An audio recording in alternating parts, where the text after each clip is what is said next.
This automatic brewer does it all despite being so small. My design here can automatically brew 2 to 6 ingredient potions. It also has a smart system, so it will automatically turn on and off to keep this chest full. Plus there's an automatic water bottle filling system to make it easy. Hello there, Ray here. In my very first YouTube video almost 10 years ago, I showed this auto brewer, but I originally designed this as a competition to make the smallest one possible. But you guys loved it so much that I updated it when Dragon's Breath came out in 1.9, but because it was so compact, there was a small issue as it did not work in some locations. So after 10 years, I finally decided to fix this small problem, so I'll show you how to build this new design that works wherever you put it. So we're going to start by having a chest where we're going to have all the potions pile up into. We're going to have a hopper pointing into that, and then we're going to have the brewing stand on top of it. And we're going to have a hopper pointing into the brewing stand from this side here, and then we're going to have another hopper that points into that hopper. Then we'll have a hopper on top of the brewer pointing down into it, then one pointing into that hopper, one going up,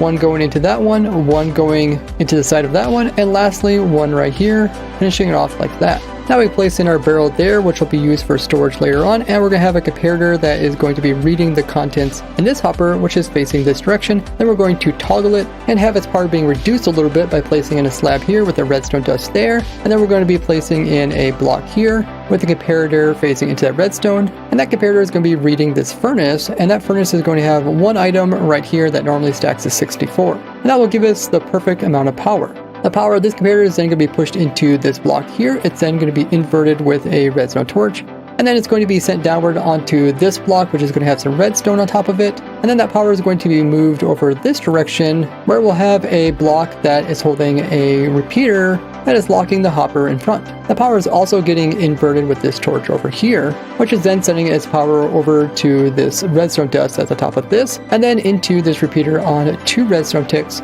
before finally going to the solid block locking this hopper here. Now the power from this torch is also going to go upwards into this solid block here, and then into a repeater on 4 delay.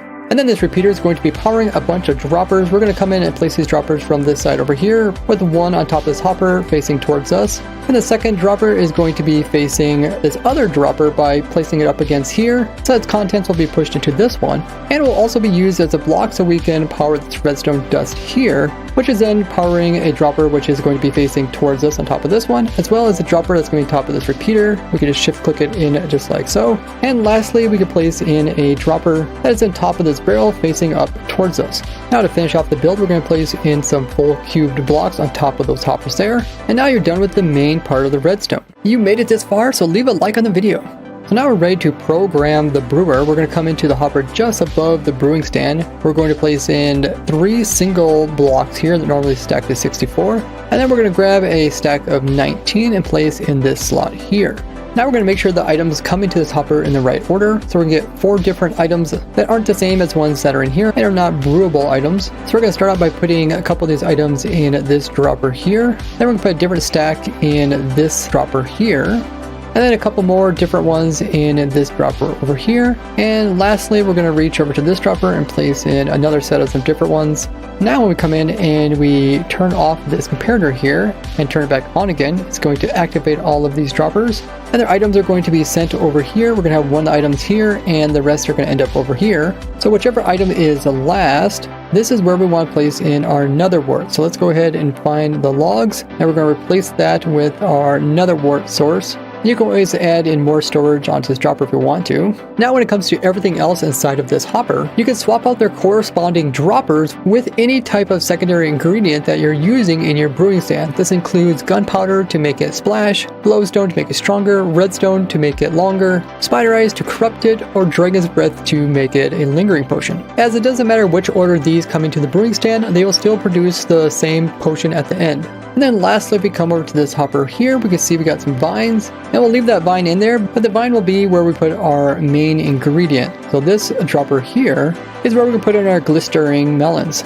Now currently I'm showing you guys how to do with 4 different items, but if you have 5 or 6 different items you need to brew up, then you'll want to do the same process, but you want to add in a dropper right over here pointing this direction with a hopper facing this direction and a block on top, as well as knock out this block here and place in another dropper on top of this one with a dropper facing downwards over top of this one. And then you just do the same process but with 6 different items instead of 4. Did you know I'm designing an automatic farm for every single item in the game of Minecraft? And you can see how in this spreadsheet here, which includes the item as well as the video that goes along with it. So before we start the auto brewer, need to place in a stack of blaze powder in this slot here. And then this hopper back here, we're going to automate the process of putting in more blaze powder by placing in some there. We also need to place in water bottles, so we're going to place them in the rest of the slots here. Just fill this all up. And then in the next hopper, we're going to place in a stack of blaze powder in the back. And then everything else is going to be filled in with water bottles. And then lastly, inside the barrel, we're going to place in our extra blaze powder at the end of it, with everything in front of it being water bottles. And I'll show you how to put in the automatic water bottle filling system after we get this brewer running. So now that we have the water as well as the blaze, we can come in to the top hopper here, as long as we don't have any items in this hopper over here. Then we can come in and replace this vine with a nether wart item. So if I just click the nether wart item into that slot, it's going to replace it. That's automatically going to start the brewing system. So now you can see it's automatically converted these into awkward potions, and then it's using our main ingredient. And then after that, it will be your secondary ingredients. This could be either your gunpowder to make it a splash potion, or it could be like your redstone or glowstone to either extend it or make it stronger, or even could be like your spider eyes to corrupt it, or your dragon's breath in order to turn it into a lingering potion. But in my case, I just want to turn these into splash healing potions that are level 2. Make sure you're subscribed so YouTube knows to show you more of my useful farms and machines. The way I designed this auto brewer is that the whole redstone system does nothing until this last item is used up. And that's why we put the nether wart last. Even though the nether wart's used to start the next potion, as soon as this is removed from the hopper, that will send a redstone signal that will activate the entire system. This is done because the comparator can detect when that last item is missing, as it will subtract the signal that is coming from this hopper from the signal that we got coming from this furnace here. So once the nether wart is missing, the first thing I'll do, it'll come down over here and go into this repeater here, and it will lock this hopper here, preventing any new water bottles from going inside of the brewing stand. Then after a short delay, we're going to go ahead and unlock this bottom hopper so we can pull out the finished potions, while at the same time not having to worry about new potions slipping through and ending up in our finished chest over here. And then after a bit more delay, then the signal will eventually make it through this repeater here, activating all these droppers here, which will then drop all their items into this hopper chain, and they'll eventually filter them way over here into this hopper, and whatever order they end up in will just be the order in which it brews it. And that's why we need to make sure that we put the items in the proper droppers so that they will end up in the correct order. And this order could change depending on your update orders of your redstone. And that's why we check it with some random items before actually starting it. So I went ahead and put in the 5th and 6th ingredients, corrupting it with fermented spider eyes, as well as turning it into a lingering potion with dragon's breath. And you can see all the secondary ingredients, it doesn't matter which order they come in, as long as the main ingredient is first and the nether wart is always last. You can have the gunpowder, the redstone and glowstone, the dragon's breath, as well as the fermented spider eye in whatever order you want. The system will be able to handle them all. And when it comes to the dragon's breath, they no longer drop bottles. You don't have to worry about those causing problems. Have $1 to spare? Consider supporting me with a super thanks. Now I'll show you guys how to put in the redstone device, which will automatically turn off the entire brewer once this double chest here gets close to being full. We're going to start by having a block here with the contents of that chest being read by a comparator that is facing out this direction. And then the comparator is going to push its power into this solid block here. We're then going to run the signal upwards into a torch on the side. Then it goes into this block over here and into another torch on this side. And lastly into this block here, which is going to lock this hopper, stopping the entire system.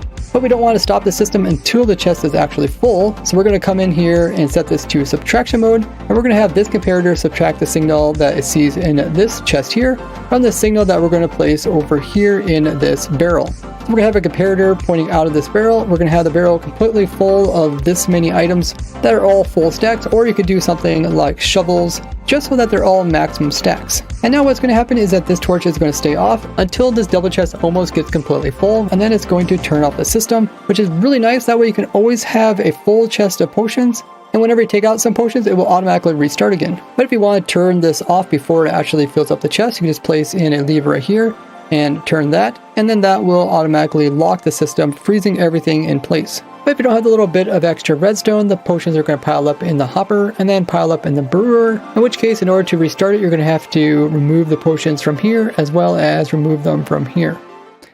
Now, out of all the ingredients needed in order to continuously brew, you're unlikely to run out of items that are in these droppers because they hold so many, as well as the blaze powder can stack quite a bit, but the water bottles do not stack, so you can end up running out of those pretty quickly with just such a small amount of storage. So to build the automatic water bottle filling system, we're going to place a hopper pointing into that barrel there. Then we're going to encase it by placing in glass on these two sides right here. Now we're going to come in and place in 4 blocks coming this direction from the hopper over there. On the first block, we're going to have a comparator that is reading the contents of that hopper. Next, we're going to have a repeater on for delay. Then we're going to push all that power into a piston here that is a sticky one. Then on top of this sticky piston, we're going to have an observer facing towards us this direction and another one facing this direction. This is going to produce a clock, which is then going to be powering this dispenser, which is also going to be facing towards this opening over top of the hopper. Now we're going to come in here and place in our water source. And now we can come in and place in the stackable glass bottles, so we can end up holding a lot more water bottles. And then when it runs out of water bottles over here, it's going to automatically refill them. We can see this being done with the clock over there, converting all of the bottles into water bottles, and then they're getting picked up by this hopper here. Now we just need to prevent these bottles of water from falling out of here, so we're going to come in with some blocks and place over top of this. And just like you come in with more storage for the main ingredients, you can also come in with some more storage for the glass bottles here, so that the auto brewer will continuously make potions. And since this entire brewing system can run automatically, it can run in any loaded chunks, and you can learn about how spawn chunks and chunk loading works in this playlist here. And if you don't use the water bottle filling system, that means there is actually no entities being thrown about, making it not only a playerless machine, but also one that can run outside of entity processing chunks. Which means you can attach this to other farms that need potions, like my cobweb farm, or even my playerless slime farm, which uses drowning allays and infested potions to get silverfish, which are then given the Oozen potion to produce an infinite source of slime blocks.